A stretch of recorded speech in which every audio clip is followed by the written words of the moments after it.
വിശുദ്ധ മത്തായിയുടെ സുവിശേഷം 3-ാം അധ്യായം 11 മുതൽ 15 വരെ വാക്യങ്ങൾ. മാനസാന്തരത്തിനായി ഞാൻ ജലം കൊണ്ട് നിങ്ങളെ സ്നാനപ്പെടുത്തി. എൻ്റെ പിന്നാലെ വരുന്നവൻ എന്നേക്കാൾ ശക്തൻ. അവൻ്റെ ചെരുപ്പ് വഹിക്കാൻ പോലും ഞാൻ യോഗ്യനല്ല. അവൻ പരിശുദ്ധാത്മാവിനാലും അഗ്നിയാലും നിങ്ങളെ സ്നാനപ്പെടുത്തും. വീശുമുറം അവൻ്റെ കയ്യിലുണ്ട്.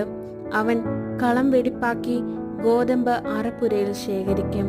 പതിരുകെടാത്ത തീയിൽ കത്തിച്ചു കളയുകയും ചെയ്യും.